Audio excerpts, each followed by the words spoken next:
This conference will now be recorded. So welcome to the next onboarding session today. We'll be covering two topics. One is rehire process in the onboarding 2.0. Then once it is done, I will be explaining you the offboarding part, which is also an important activity during your onboarding or boarding the exit process. Okay.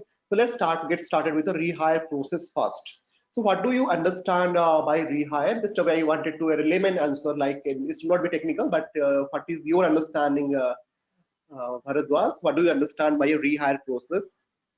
A rehire process is the person whoever there are a couple of rehire process like Mm-hmm. the first one is one person was terminated or resigned for this after a couple of years again he rejoins Mm-hmm.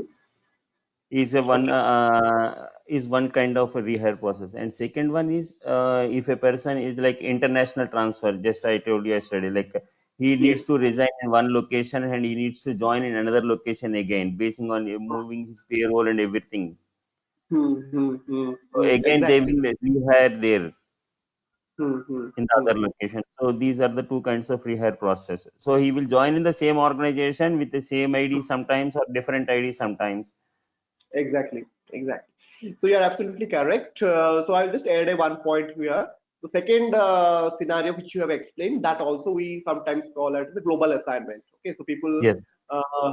joins from host country to the parent country and home country. Okay, so that is again a kind of scenario of a rehire. Also, you can capture it anyway. Anyway, okay. So in this, so both kind of scenarios are feasible in the onboarding 2.0 from a process perspective. Okay, so now we will try to understand what are the things we can have in the rehire, just an overview. Okay, so rehire by definition in the onboarding. Okay, so rehire could be identified as soon as your data from a I'm just that the from a process perspective your understanding is absolutely fine. Now we'll be trying to understand from a system perspective. Okay, so there are two perspectives. One is a process perspective and a system perspective. So from a process perspective you're absolutely fine, correct. And from a system perspective, we will be seeing what is the rehire mean. Okay, so rehire from a data perspective, if you see, the data comes whenever data coming from your RCA into your onboarding or your paperwork once it's done by whenever you are doing a rehire, hiring manager. Okay, so there can be some of the fields like let's say RCM data, whenever you are having your RCM data, if it is having a national ID or date of birth, okay, of the new hire, these are the actually critical field which is generally used for your rehire check. So generally, so it is birth date can be a duplicate, but national ID card will be always a unique number, unique field. Okay, so that in that way you can have a combination of your national ID card as well as your date of birth to understand that whether that is a rehire or not. Okay, so that is a so whenever you are having a new rehire, okay, so that can be a critical point because in your old database you must be having those data related to the new those national IDs, that's a unique number. Okay, so whenever you're hiring or rehiring, the hiring manager can enter what are those fields to be identified as a rehire additional fields. Okay, this is a checkpoint. So in a typical on rehire scenario in the onboarding 2.0, you can set national ID card as your checkpoint. Okay, and so the initial check can be done and before the actual onboarding starts for your rehiring scenario. Okay, so this is not a very common, but let's what many of the industry still prefers their employees to come back, and those people who are really worked well, but due to some good opportunity they went ahead and they pursued other opportunities, but still they would like to come back to the same organization once again. Okay, so in those cases, rehire still it is a prevalent. So for that reason, onboarding 2.0 also supports this kind of functionality. Okay, so that is understood, right? Rehire just this is very simple. National ID card. Generally, we check as a rehire Yes. checkpoint because that is a unique identifier. Okay, so that is from a rehire perspective. Now we'll be going a little bit technical now. So Okay. whenever you are hiring, this is from a process point of view. Okay, so whenever because new hire again he will be given a new employment. Okay, So he will be created as a rehire person. Okay, so he'll be in your onboarding 2.0, he'll be created as a rehire person. And what are the information will be there? Because you're from an employee central perspective or your EP employee profile perspective, people profile perspective, you will be having person and the personal information. These things will remain the same, like your first name, last name, your unique identifier, national ID, date of birth. Okay, those things will not be going to change, right? So those personal and personal information. But what will be the new? So because you are starting again a new employment, right? This will be considered as a new employment, even if you are a new hire. It can happen your compensation will be more, or your designation will be different. Suppose you left the organization as a consultant, but you are after 5 years you're joining back the same organization, so you will be given a different designations depending upon your competencies. It can be a manager, senior manager, depending upon that. So in those scenario, your employment, job, and compensation information will be the new. Okay, so these three things from a certification point of view also you can remember, like the person and personal information will be the remain the same, but your employment, job, and compensation information, these three portals actually will be having a different data. Okay, mostly. So this is the first point whenever you are considering a rehire process. Second point, that is your rehire check. So how to do a rehire check?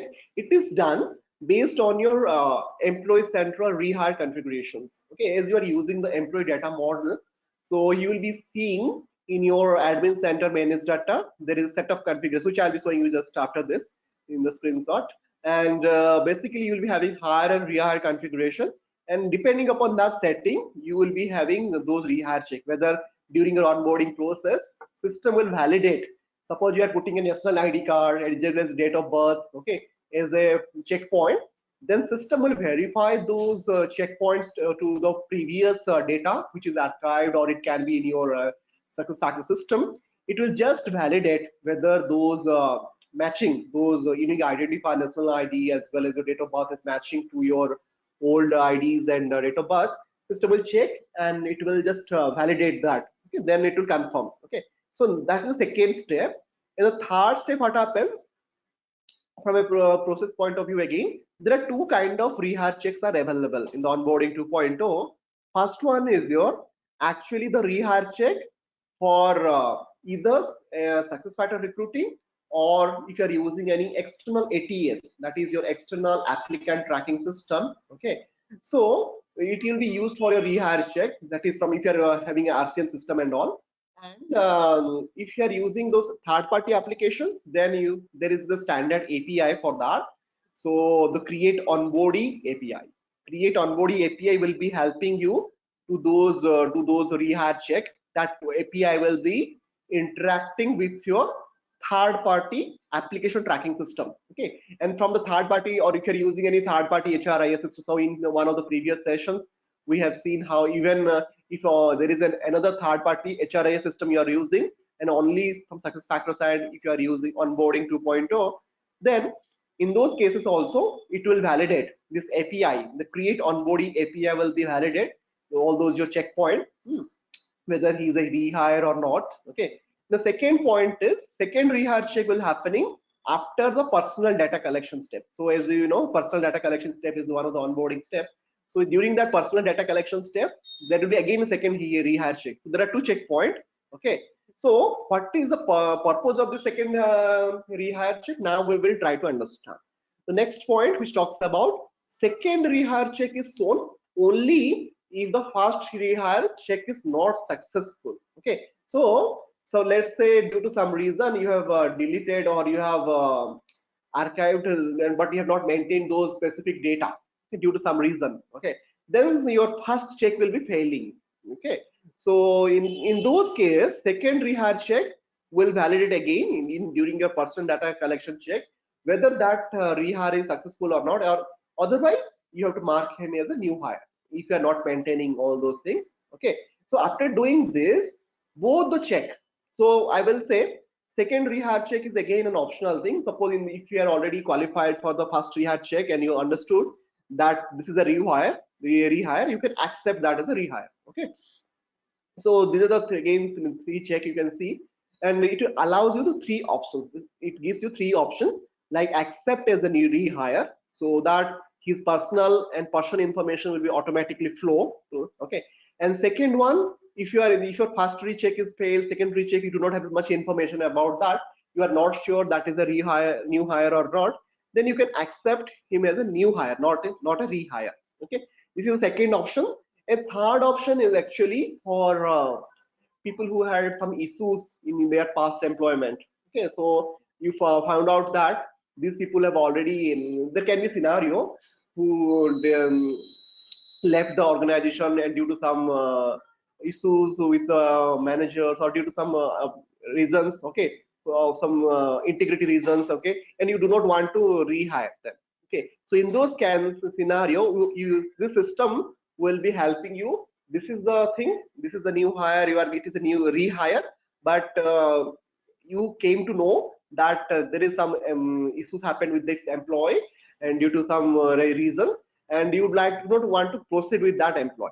Okay, so you, in those cases you can cancel the onboarding itself. Okay, and you can make an note, send a note to the employee, the new hire, saying we are not going to hire you because of so and so reason. Okay, so that is also a kind of, it's kind of a background verification. Even if it is done in the recruiting stage, still you have some pointer which you came in during your hiring process. You can cancel your onboarding process and you can stop that rehiring for that employee. Okay, so these are the three different flow which we can have, okay, during a rehire process point of view. So it is clear, right, Bharadwaj? Now I'll be showing the system screenshot, like what are the things we have. Yeah. Yes. These are different Yes. checkpoints. The most important is you have to understand this configuration. This is the create onboarding API. Yes. This is which you automatically take care. And the another configuration which actually this admin center managed data rehire configuration. That's which I will be showing you now. Okay. So the next screen, which as you are clear, so this will be getting you will be getting an Fiori times like this in those cases wherever system will. This is from an onboarding user, onboarding specialist. What he will do, he will go and check this rehire verification he will be doing, and after doing this, depending how system will know that these are rehire, as I was saying, depending upon your configuration, your national ID card and your date of birth, okay, all those will be work like a validation, and if it is matching, and automatically system will understand these are the new hire scenario, and automatically in your to-do list you will be getting those as a perform rehire verification, and all those very similar process. The right hand side you will be seeing, you will be starting their rehiring process. Okay, so then as usual your onboarding processes are the other steps whatever you are going to follow. Okay, so you can take actions on that. Okay, next is the configuration which I was talking about. Okay, this is the only configuration we do have for a check for your rehire. So what you need to go, you have to go to your admin center and your manage data section. Okay, so like in this scenario I have made everything as a yes mostly, but it is up to you depending upon your scenario. Okay, so you can have those rehire configurations, like you can mention enable search using your first name and last name. Okay, so many times people have a common name, so name is not an actually thing, but you can say it is a yes. Similarly, the date of birth also you can put a checkpoint. Similarly, the most important part is your national ID, because that is the only key and unique identifier most of the cases in case of your rehiring. That is the most relevant and useful, but along with that you can put as many as checkpoint. Okay, so like from an onboarding 2.0 standpoint, you can have all those mentioned in the yes, so that system will check at least, okay, all those things as a during your rehiring process. Okay, so this is the only thing, Bharadas, we do have for an rehire perspective. Okay, so in case in your, if you are facing any kind of issues in your, you are following any kind of rehire scenario, let me know in future any issue you are facing. But in my last project, I didn't one project we didn't have a rehire scenario because they didn't want to have a rehire. So this was an optional thing for them. But another project which where I did, actually they had a rehire scenario, and I used 4 or 5 features configuration from here. Okay, so anyway, it is an optional thing, but depending upon your organization policy and process, you have to validate it and you have to activate it. Okay, I hope it is clear. Very simple, it's not very difficult to understand, but it is you have to take care of it whenever you are facing. Ye- Yes, it's clear. Okay, so shall we proceed the Yep, sure. yeah. So the next part is the last part of your onboarding 2.0, which is actually an offboarding process. Okay, so during your offboarding process, so what is the process? Whenever you are talking about an offboarding process, you must terminate. The termination actually event happens in your employee central. Okay, so after your termination event is done in your employee central, what happens? So generally, that is the normal termination process. You may have an workflow. In some of the organizations they follow 2 level, 3 level. Even I have seen some in Indian organizations they follow 4 level, 5 level in some of the organizations. So depending upon that, once your those configuration will be done in your employee central side itself. Okay. So after that workflow is completed. So then you will be initiating the offboarding process. Okay. So whenever you're doing before we go for an offboarding process, there are some key pointer which I would like to highlight here. So this is an configuration point. So basically you need to go to your manage onboarding 2.0 and onboarding 2.0 tasks. So whenever you're configuring from a configuration point of view, so in this scenario which I have configured, that is say IND OFBR. So this is a remote offboarding India scenario. Okay, because due to this COVID-19, many of the customers have asked they want remote offboarding, different process. They wanted some more checklist. Okay, so they wanted to configure like this. So you can have a different offboarding process. In the right hand side, you can add more pointer like so writing a farewell message, announcing a termination to the co-workers, and all these things you can configure depending upon your scenario. But here, one thing you have to remember, generally, I have not seen this kind of scenario in Indian context at least. Writing a farewell message, generally, we give during a farewell meeting, that generally happens offline and all. And only the employee who is leaving the organization, he or she writes an edu mail. Okay, so those kind of email he writes personally. But this is something which is very new and I have not seen much. This is actually the writing a farewell message. This is the message will be written by the hiring manager or the reporting manager. Okay, so who will be mentioning that this person is leaving your organization, just giving an heads up for that, and he will be sharing the same thing with the team member, like announcing the termination to the co-workers who are working in the same team. Okay, this activity will be done by your reporting manager usually. Okay, so if it's not applicable, then you can you can skip that. Okay, you can directly start with your KT plan and schedule meetings and managing assets and all. But these are the good to have functionality. You can add on. Okay.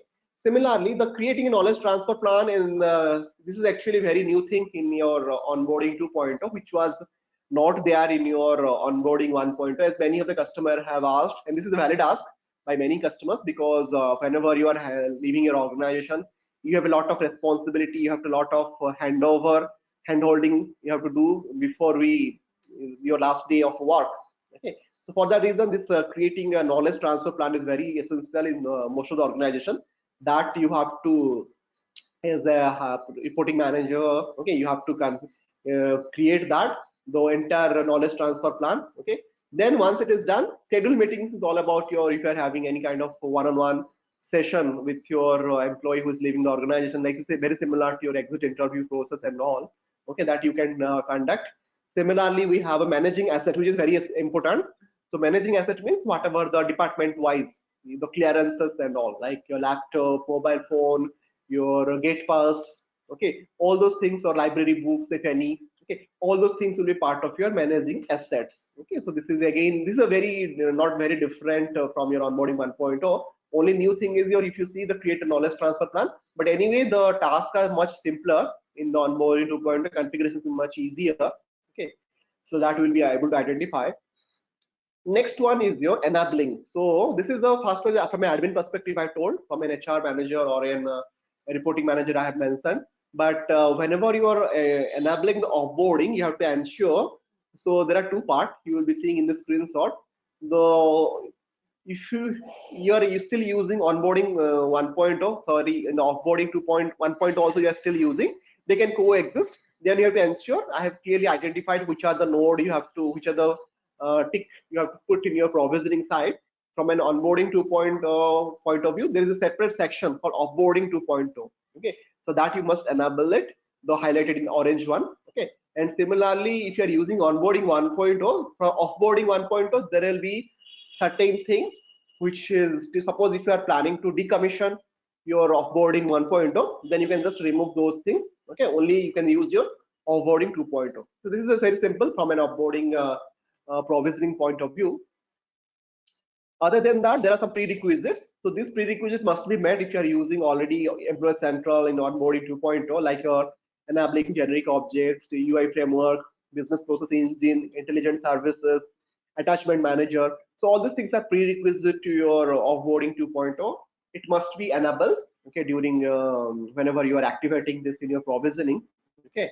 So other than that, I have just to recap the RBP, which we have discussed earlier in our initial sessions.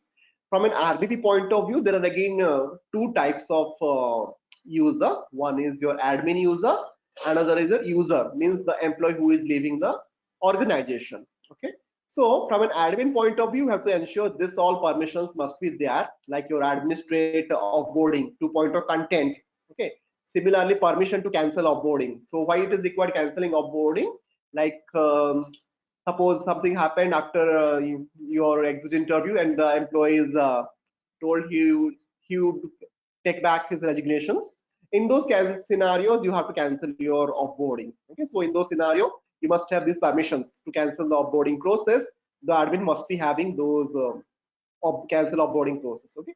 Similarly, from a user point of view, you must have permission for document template. Okay, document template means whenever you are doing an offboarding process, there is a specific template. You should have be, you are not having that access, then you will not be able to complete that particular steps and all. So from an admin point of view, again, you will be seeing there are some little series of activities, offboarding to responsibility. So this must be there.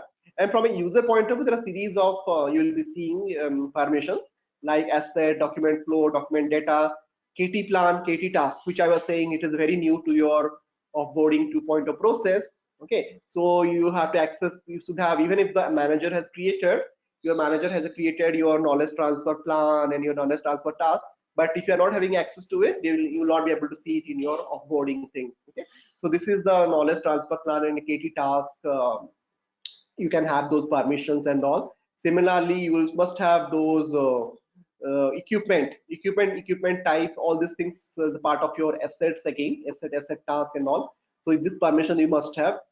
And there are some internal technical permissions as well, like your process trigger. Okay, unless and until you are having these permissions, even if the offboarding has been triggered by your means in your system, you will not be able to access those email notifications, you'll not be getting and all. Okay, so there is from email notification also, you'll be seeing all those notifications like ONB2 scheduled message activity. Okay, so those details. Okay, from a RBB point of view, there are series of tasks here from an admin point of view also, as well as your admin also. You should have all this permission like creating, configuring email trigger template, auditing the email trigger.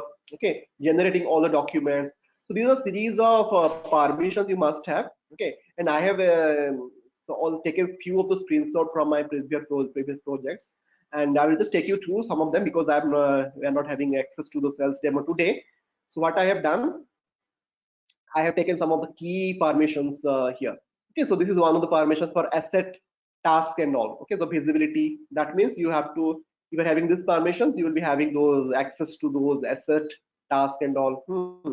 Similarly, KT is very important, as I was mentioning. Your KT plan as well as your KT task, you must have access to this KT plan as well as your KT task. Okay, otherwise you will not, even if the offboarding you have generated, those plan and activities you will not be able to see as a exit employee. This access you must be having. Okay, and sometimes you require an so this is a business rules, so which I'll just highlight here. So this kind of business rules actually we can use for your archiving process. Suppose it is mostly applicable where the attrition rate is high and your same organization is having a large number of employee headcount, say 30,000, 40,000 plus, and every month you are having say 30, 40 people are leaving the organizations. Okay, in those scenario, over a period of time, say 6 months up down the line, you will be having all those your system will be too much heavy and all if you all those documents are maintained and all. So in those cases you can set up a business rules which says, you can see, you can set up a 90 days rule or a 180 days rules, like which says after so and so date. So in this scenario, which I can explain you in the onboarding process, if the process closure date, that means whenever the employee's last working days or your onboarding process is completed, if it is a 90 days, okay, what will happen? So it will be again that entire documents or whatever the onboarding task, actually it will be archived. Okay, so that can be a scenario. Otherwise, it is if it is an, or this is for an offboarding scenario. And in the same business rules, I have also written in case of onboarding as well. So for onboarding, suppose the client is saying within 75 days, I would like to archive those all those things. I do not require all those tasks to be populated in my dashboard and all those things. Okay, so those by using this business rules, you can regulate depending again upon your client requirement. This is a simple one of the simplest archiving business rules which I have demonstrated here, which you can set up only the date field here. Sorry, the number of days depending upon your closure days. You can put up 90 days or 70 days depending upon that. Okay, so you can directly use this business rules for any kind of archiving scenario, whether it is a offboarding or onboarding. Just to simplify your activities and system optimization of your system optimization point of view. Okay, so that will be helpful. That archiving is one of the good best practice which you follow. Other than that, so there are other business rules also which you can write in an offboarding scenario. So from a data check point of view, whether that data check is correct or not. Okay, so some simple scenario which I have given here, like the standard scenario which SAP has given, like your employee review and there is a manager review. Okay, so during your whenever your offboarding process is started, okay, the base object you will be seeing here, that is your ONB2 process. Okay, so what will happen? So if you like to tweak any of these things, okay, so by default it will be showing as like this. This is an employee review point of view. If it is an offboarding process, if there is no standard, by default you can directly it will be used. If any case, if you like any modification or any kind of checkpoint, if you like to put, then in the if condition you can mention those checkpoints and in this same rule itself. This is from an employee review checkpoint. And from an manager checkpoint point of view, you can have also like who will be taking the exit interview, if it is the whether it is the line manager only or any people manager, or it can be any other person who will be taking. Okay, so all those decisions can happen depending upon this kind of condition. But these are the two main business rules which SAP provides, which you can change depending upon your requirements. Simply copy those rules and you write your own. Okay, some of the scenarios which I have already given. So these are a couple of screenshots. This is a US offboarding process, which are the things you can just try to recap here. So some of the things which I have explained here. Similarly, you can also, when it comes to asset, so like since how many days before you have to start your clearances and all, what should be your due date? Okay, so all those things also highly configurable. You can find out those things in the attribute of the each and every, whenever you're going for managing asset section, you will be finding this kind of thing. Whether it is a required task or optional, generally assets are mandatory. So you have to always put your required task as a yes here. Okay, whenever you are managing the task section. Okay, so these are different attributes options we do have, list of assets and tracking of the asset as well, so that those email service also can be built in such a way. So you will be getting a reminder. Okay, so you have to submit your laptop by so and so date, say 7 days before or 3 days before or 2 days before, one day before, depending upon your type of asset. Okay, so that you have to ensure. So this is a different types of scenario which you can build. Some of the couple of scenarios screenshot I've taken from my system. So either it can be a default one or it can be your these are some of the screenshot. Okay, so this is all about your offboarding process overall. And any case, if you're facing any challenges, you are always welcome to share with me all those scenarios, any challenges during your onboarding process. But it is simpler, not that much if it is configured properly. Whatever the permissions are very important, whether it is onboarding 2.0 or offboarding 2.0. If the small changes in the permission, it will generally create a problem. Okay, so these permissions actually for the reason I just emphasized here, so that you should not miss any of this thing during your offboarding 2.0 configuration. So that's all from my side. Bharadwaj, any questions regarding your offboarding process? No, sir. No, sir. For now, we are good, but while configuring, we will have some issues. We may have some issues, but Yeah. now by looking into this, it's very easy and so simple. Yes, yes, yes. I understand.